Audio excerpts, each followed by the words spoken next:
Hello class 6 students. तो बेटा जो आपका चैप्टर नंबर 14 है यूजेस ऑफ वाटर या फिर वाटर है, उसके बारे में हम पढ़ रहे थे। तो हमारा जो टॉपिक था वो loss of water by plants, जो पौधे होते हैं किस तरीके से पानी का लॉस होता है उनसे, ठीक है, प्लांट से, उसके बारे में हम पढ़ रहे हैं। तो टॉपिक है loss of water by the plants. Number इसमें लिखा हुआ plants need water to grow. पौधों को उगने के लिए क्या चाहिए होता है बेटा? पानी, ठीक है।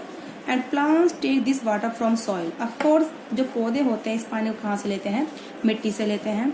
Then plant use a part of this water to make their food.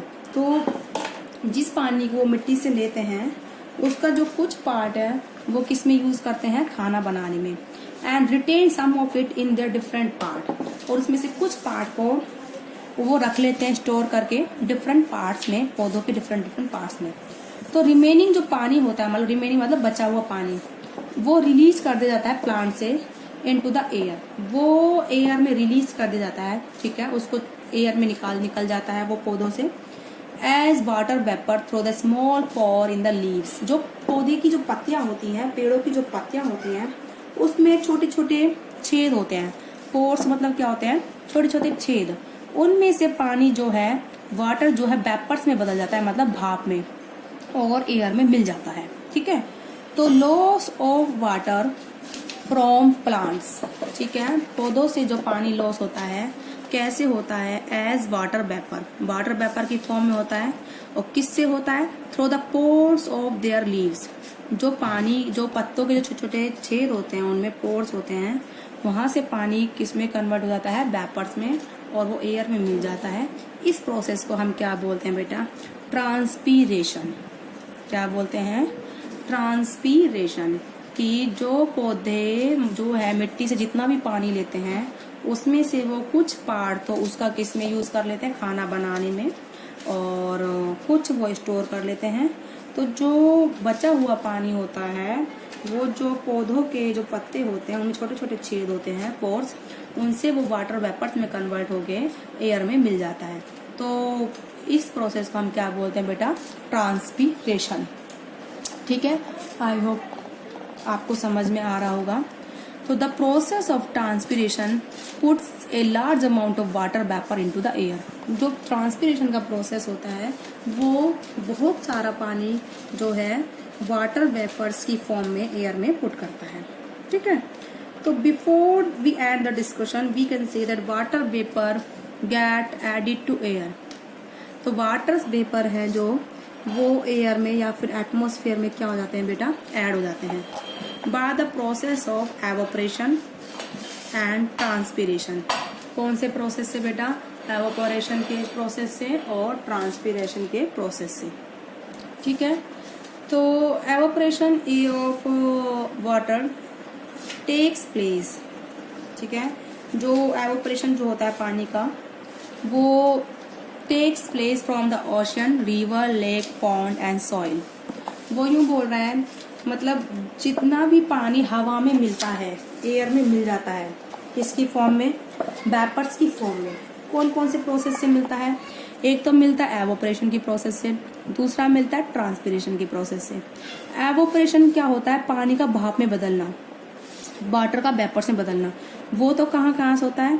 जो बड़े बड़े समुद्र हैं, नदियां हैं, झील है, तालाब है, उन सब से होता है। और जबकि ट्रांसपीरेशन कहाँ से होता है बेटा? जो पौधे की पत्तियां और क्या होते हैं, जो पेड़ पौधे की पत्तियां होती हैं उनसे होता है ये ट्रांसपीरेशन प्रोसेस, ठीक है।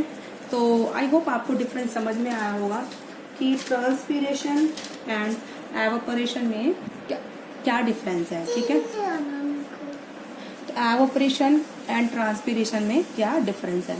दोनों का ही काम क्या है? एयर वाटर को वेपर में कन्वर्ट करके एयर में मिलाना। तो वाटर वेपर्स को एयर में कन्वर्ट, वाटर को वेपर्स में कन्वर्ट करके एयर में मिलाना। लेकिन प्रोसेस दोनों का अलग अलग तरीके से होता है।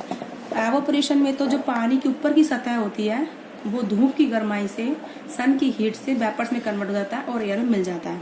और जो ट्रांसपीरेशन में क्या होता है? जो पत्तों के पोर्स होते हैं लीव्स के, उनमें से वाटर क्या होता है? वेपर्स में कन्वर्ट होके मिल जाता है, ठीक है। तो ये प्रोसेस है दोनों। तो इसको आप अंडरलाइन कर लीजिए। एवोपरेशन तो होता है ओशन, रिवर, झील, तालाब, नदियां यानी कि। और जो ट्रांसपिरेशन होता है लीव्स एंड ट्रीज से। कहाँ से होता है बेटा रेस्पिरेशन? लीव्स एंड ट्रीज से, ठीक है। तो अब हम पढ़ेंगे फॉर्मेशन ऑफ क्लाउड कि बादल कैसे बनते हैं, या फिर कंडेंसेशन प्रोसेस क्या होता है। कंडेंसेशन मतलब इकट्ठा होना। किस चीज का इकट्ठा होना, अब जरा हम देखते हैं। तो mass of tiny droplet formed by the condensation of water vapour which we see floating high in the atmosphere is called a cloud. Cloud क्या होते हैं? जो छोटे छोटे ड्रॉप्स होते हैं, ठीक है। वाटर वेपर हमारे जो होते हैं, जैसे पानी भाप में बदल रहा है, आप उन वेपर्स को इकट्ठा करके उनका प्रेशर बढ़ा दीजिए। जिस बर्तन में वो रखे हैं उनका प्रेशर बढ़ा दीजिए, तो वो जो है वाटर वेपर से थोड़े इकट्ठे हो जाएंगे, उनसे उसका मास बढ़ जाएगा। तो जो हमें ऊपर जो आसमान में दिखाई देते हैं ना चलते हुए, बारिश के दिनों से पहले, कुछ बारिश आने से पहले आसमान में बादल से छाया रहता है, वो यही होता है।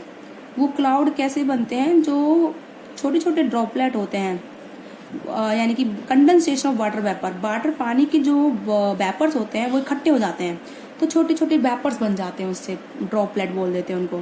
तो वो एटमॉस्फेयर में तैरते हैं, मतलब हमारे जो ऊपर होता है एनवायरनमेंट में, एयर में होते हैं वो। तो उन्हीं को हम क्या बोलते हैं बेटा? क्लाउड बोलते हैं। क्या बोलते हैं? क्लाउड। तो जो क्लाउड होते हैं उनमें कौन सा प्रोसेस इन्वॉल्व है? कंडेंसेशन का प्रोसेस इन्वॉल्व है। तो formation of cloud involve the process of condensation. तो इसके बाद है the changing of water vapour into the liquid water on cooling is called condensation. ये बोलता है कि जो पानी के वेपर्स होते हैं, वाटर के वेपर्स होते हैं, वो किस में चेंज हो जाते हैं? लिक्विड में, लिक्विड वाटर में। जब उनको अगर हम ठंडा करें तो इस प्रोसेस को हम क्या बोलते हैं बेटा? कंडेंसेशन बोलते हैं। क्या बोलते हैं बेटा हम इसको? कंडेंसेशन, ठीक है। जैसे मैंने आपको एग्जांपल दिया है, जो आप पानी गर्म करते हो बहुत, तो जो उससे ऊपर भाप निकलती है, तो उस भाप को आप ठंडा करिए, ठीक है। ठंडा करके वो छोटे छोटे पानी की बूंदों में बदल जाएगा। तो इस प्रोसेस को हम क्या बोलते हैं? कंडेंसेशन बोलते हैं। जिसमें जो वाटर वेपर्स होते हैं, जो पानी के वेपर्स होते हैं, किस में चेंज जाते हैं? वो लिक्विड में। कौन से प्रोसेस है? उनको ठंडा करने से। इस प्रोसेस को हम क्या बोलते हैं बेटा? कंडेंसेशन। तो आई होप आपको समझ में आ भी रहा होगा कि कंडेंसेशन क्या होता है। अब इसमें देखो एक एक्टिविटी दिखा रखी है, ठीक है। इस एक्टिविटी में क्या है बेटा? जो एक गिलास है उसको आधा भरा गया है पानी से, ठीक है, और उसमें कुछ पानी के जो बर्फ के टुकड़े हैं वो मिला दिए, ऐड सम आइस, ठीक है। तो wipe the glass from outside with a piece of clean dry cloth. तो पानी जो गिलास है उसकी दीवारों को किससे पोंछिए? जो गिलास यानी कि जो गिलास है उसके जो बर्तन, जो यानी हमारे जो कांच के गिलास है, तो उसको बाहर की तरफ से पोंछिए कपड़े से, ठीक है, सूखे कपड़े से। तो जिससे कि जो आपकी जो गिलास है उसकी जो ये गिलास की सरफेस वाली जो बाहर की है वो सूखी हो जाए, ड्राई हो जाए, ठीक है। अब इस गिलास को तो ठीक है, जो इसमें allow this glass containing ice cold water to stand undisturbed. तो ये जो जिसमें ये इस गिलास में जो पानी है और जो बर्फ है, आइस कोल्ड वाटर यानी कि जो पानी से ठंडा, जो बर्फ से ठंडा हो चुका है, इसको 5 मिनट के लिए अब ऐसे ही रख दीजिए। तो हम देखेंगे जो गिलास की आउटर सरफेस है, बाहर की सरफेस है, ठीक है, उस पर बहुत छोटी छोटी ड्रॉप्स होंगी, घनी सारी, ठीक है। तो ये जो टिनी वाटर ड्रॉप्स है जो बाहर की तरफ आ जाती है ग्लास में, वो कैसे होती है? देखो बेटा, जो गिलास के चारों हवा है, एयर है, ठीक है, तो उसमें क्या होते हैं? वाटर वेपर्स होते हैं। तो जो वाटर वेपर्स एयर में प्रेजेंट है, तो ये गिलास की वाली सरफेस ठंडी है, इसके कांटेक्ट में आते हैं वो। मैं बोल रही हूँ जो ये गिलास हमारा रखा हुआ है, इसके बाहर चारों हवा है, तो वाटर से एयर है, एयर में वाटर वेपर्स होते हैं। अब ये वाटर वेपर्स जो गिलास की सरफेस है उससे ठंडे हो जाते हैं लग के, ठीक है, कोल्ड हो जाते हैं।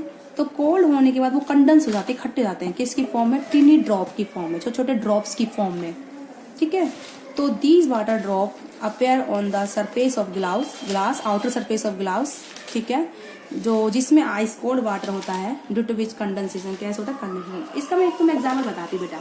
जैसा आप एक गिलास ठंडा ठंडा पानी लीजिए, फ्रिज का ठंडा ठंडा, ठीक है, पहले वो गिलास बिल्कुल सूखा था, अब आप थोड़ी देर बाद देखोगे जो गिलास के बाहर है, बाहर गीला गीला सा हो जाएगा गिलास के बाहर, कोई पानी तो निकल के आया नहीं है गिलास के बाहर, जो गिलास बाहर से गीला गीला हो गया। समझ में आ रही बेटा बात? तो गिलास की जो बाहर की सरफेस है वो गीली गीली हो जाएगी जबकि आपने पानी अंदर डाला है, क्योंकि जो बाहर जो एयर होती है गिलास की, जो गिलास के साथ कांटेक्ट में है बाहर की तरफ, वो ठंडे पानी के साथ कांटेक्ट में आने के साथ क्या जाती है, ठंडी सरफेस हो जाती है वो गिलास की, तो कंडेंस हो जाती है, खट्टे हो जाते हैं वो, तो वो वेपर से ड्रॉपलेट में चले जाते हैं, ड्रॉप्स में। वही उसके वो ड्रॉप जो पानी को उतरने जाते हैं, जैसे पानी आ गया ठंडा बाहर। ठीक है, तो ये जो एक्टिविटी के थ्रू हमने समझाया वो कंडेंसेशन क्या होता है। तो आज की वीडियो में बेटा इतना ही।